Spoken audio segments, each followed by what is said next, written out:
अति शीतल अति सुखदाई, समदम राम भजन अधिकाई। जड़ जीवन को करे सचेता, जग मह विचरत है यही हेता। उनका स्वभाव, संत का स्वभाव अत्यंत शांत और सुखदायक होता है। वे मन पर विजय पाए हुए होते हैं, जितेंद्रिय होते हैं और भगवत भजन में रत रहने वाले होते हैं। इनका कार्य ही होता है कि ये संसार सख्त जड़ जीवों को सचेत करके उनका मन भगवान की ओर लगाते हैं और इसी उद्देश्य से जगत में विचरण करते रहते हैं। ऐसे ही एक संत थे श्री श्रुति देव जी, जो आचार्य श्री रामानुज जी के गुरु भाई थे। मैं शैलजा अपने चैनल शैलजा तिवारी पर आपका हार्दिक स्वागत करती हूँ और श्री श्रुति देव जी संत की एक कथा लेकर आई हूँ। का काम ही होता है, जो भगवान के विमुख होते हैं ऐसे जीवों को भगवान की भक्ति से सराबोर कर देते हैं, भगवान के सम्मुख करा देते हैं। यही श्री श्रुति देव जी का जीवन लक्ष्य था और इसी लक्ष्य की सिद्धि के लिए आप प्रायः देश देशांतर में भ्रमण किया करते थे। वस्तुतः संत जो जगत में जगदीश के प्रतिनिधि होते हैं, उनका स्वभाव अत्यंत शांत और सुखदायक होता है। वे मन पर विजय पाए हुए जितेंद्रिय और भगवत भजन में रत रहने वाले होते हैं। उनका कार्य ही होता है कि वे संसार सख्त जड़ जीवों को सचेत करके उनका मन भगवान की ओर लगाते हैं और इसी उद्देश्य से जगत में विचरण करते रहते हैं। अति शीतल अति सुखदाई, समदम राम भजन अधिकाई। जड़ जीवन को करे सचेता, जग मह विचरत है यही हेता। श्री श्रुति देव जी महाराज इसी प्रकार के संत थे। उन्होंने नीरस हृदय को सरस बनाया और घर घर भक्ति का प्रचार किया। एक समय की बात है, भक्ति का प्रचार करते हुए आप सब संतों की मंडली लिए एक ऐसे राज्य में पहुंच गए जहां का राजा न तो ईश्वर को मानता था और न ही धर्म को मानता था, अर्थात वह नास्तिक था। भी राजा के पद चिन्हों पर चलती थी और वहां की प्रजा और राज कर्मचारी भी सब नास्तिक थे। अब श्री श्रुति देव जी महाराज संतों की मंडली लेकर राजा के एक उपवन में या बगीचे में रुक गए।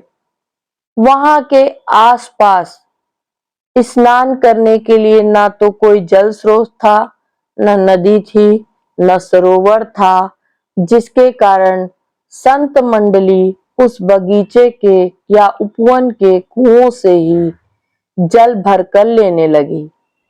तभी वहां के माली और रखवाले पहुंच गए और उन्होंने इनका अपमान करना शुरू किया और उनको जल लेने से भी मना कर दिया। श्री श्रुति देव जी के अनुनय करने पर, विनय करने पर भी उन दुष्ट स्वभाव वाले मालियों और रखवालों ने यह कहकर जल नहीं दिया कि ये कुएं उपवन के पेड़ और पौधों को सींचने के लिए हैं, किसी प्रकार के मुंडी वैरागियों के नहाने के लिए नहीं। मालियों की इस प्रकार की अभद्रता और हठ धर्मिता और असंस्कार पूर्वक व्यवहार देखकर श्रुति देव जी ने संतों से कहा, अब आप सब बिना स्नान किए ही भगवत भगवान का स्मरण कर लें और यहाँ से प्रस्थान करें। श्री श्रुति देव जी के साथ संत मंडली भगवत संकीर्तन करते हुए चल दी। संत तो जगत का हित करने ही वाले होते हैं। उनका स्वभाव दयालु और कृपा करने का होता है। वो कोप नहीं करते, वे किसी प्रकार का क्रोध नहीं करते। वो अपमान सह लेते हैं, फिर भी क्रोध नहीं करते।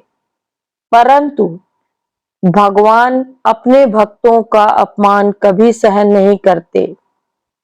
भक्तों का इस प्रकार का अपमान भगवत वत्सल भगवान से सहन नहीं हुआ। संतों के उपमन से जाते ही नगर भर के सारे कुओं का जल सूख गया।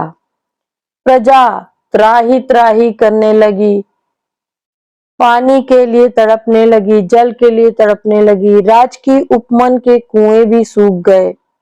जल के भी जितने स्रोत थे सब अचानक सूख गए और इन सब के सूख जाने की सूचना जब राजा को मिली तो उन्होंने मंत्रियों से इस पर विचार करने को कहा कि आखिर क्यों हमारे उपमन, हमारे राज्य के कुएं, जल स्रोत आदि सूख गए।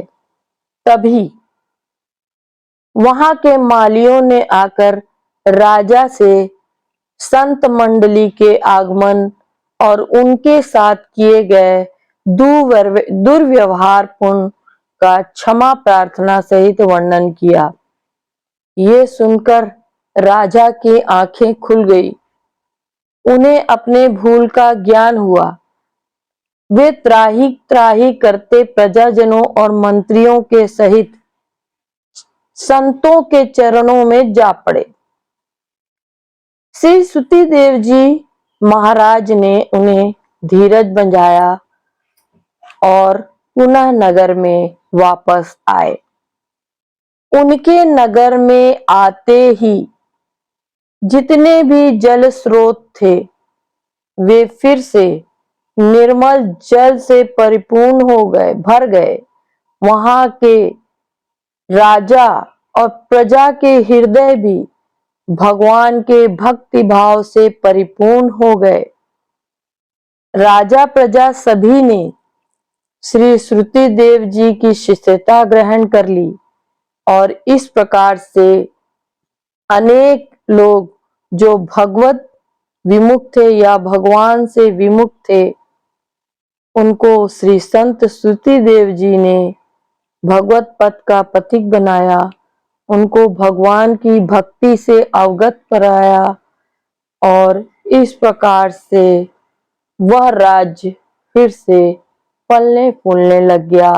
इसलिए जहां पर संत होते हैं वहां पर सुख, शांति और समृद्धि होती है। जहां पर भगवान की पूजा होती है, भक्तिमय वातावरण होता है, वहां पर किसी भी प्रकार की नकारात्मक शक्तियां का नहीं हो पाता है। धन्य है श्री प्रभु जी। भगवान को प्राप्त करने की आशा है तो भक्तों के गुणों को गाइए, निसंदेह भगवत प्राप्ति हो जाएगी, अर्थात भगवान प्राप्त हो जाएंगे।